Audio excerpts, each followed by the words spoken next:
بسم اللہ الرحمن الرحیم۔ السلام علیکم ورحمۃ اللہ وبرکاتہ۔ پیارے بچوں، آج کی کلاس میں ہم آپ کو خوش آمدید کہتے ہیں۔ آج کی کلاس میں ہم پہلی جماعت کی اسلامیات کا ایک مخصوص حصہ پڑھیں گے، تو آئیے سبق کا باقاعدہ آغاز کرتے ہیں۔ ہمارے سبق کا عنوان ہے باب اول، قرآن مجید و حدیث نبوی صلی اللہ علیہ وآلہ وسلم، الف، حفظ قرآن مجید۔ اس حصے کے حاصلات تعلم یہ ہیں کہ اس حصے کو پڑھنے کے بعد، اس سبق کی تکمیل کے بعد طلبہ اس قابل ہو جائیں گے کہ سورۃ الفاتحہ اور سورۃ الاخلاص درست تلفظ کے ساتھ حفظ کر سکیں اور تجوید کے ساتھ زبانی تلاوت کر سکیں۔ یہ حاصلات تعلم کا ایک اجمالی تعارف ہے۔ حاصلات تعلم کو اگر دو حصوں میں تقسیم کیا جائے تو ایک حصہ علم کا ہے اور ایک حصہ صلاحیت کا ہے۔ یعنی حاصلات تعلم سبق کے ایک مخصوص حصے کو پڑھنے کے بعد طلبہ کو کون کون سا علم حاصل ہوگا، اور اسی طرح اس سبق کا مخصوص حصہ پڑھنے کے بعد طلبہ میں کون کون سی صلاحیتیں پیدا ہوں گی، اس کو آپ کے سامنے بیان کرنا مقصود ہے۔ تو سب سے پہلی چیز حاصلات تعلم میں کہ اس سبق کو پڑھنے کے بعد طلبہ کو کون کون سا علم حاصل ہوگا، اس میں سر فہرست چیز سورۃ الفاتحہ اور سورۃ الاخلاص کے متعلق جاننا ہے۔ اور اس کے بعد طلبہ میں کون کون سی صلاحیتیں پیدا ہوں گی، ان میں پہلی صلاحیت تو یہ پیدا ہوگی کہ سورۃ الفاتحہ اور سورۃ الاخلاص درست تلفظ کے ساتھ حفظ کر سکیں گے۔ اسی طرح صورتیں پڑھتے وقت تجوید کے قواعد کا خیال رکھ سکیں گے۔ اسی طرح صورتوں کو حفظ کر کے تجوید کے ساتھ روزمرہ معمولات میں تلاوت کر سکیں گے۔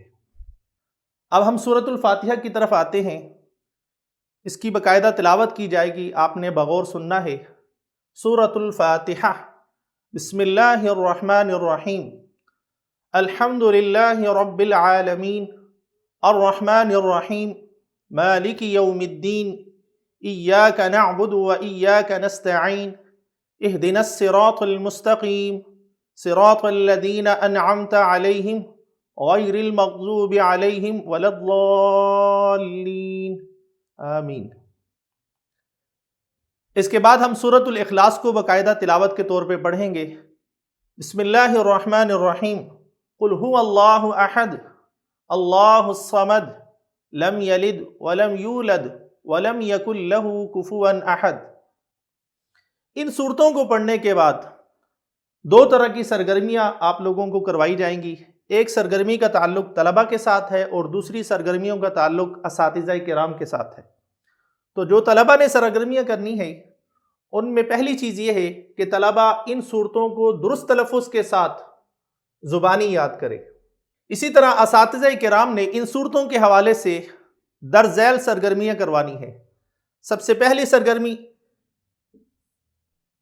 یعنی طلبہ کو دونوں صورتیں حفظ کروائیں اور ان کا تلفظ درست کرائیں۔ دوسری، طلبہ کی قرات کی درستگی کے لیے کسی معروف قاری کی آواز میں قرات سنائی جائے۔ تیسری، مقابلہ حسن قرات کرایا جائے اور بہترین قرات کرنے والوں کی حوصلہ افزائی کی جائے۔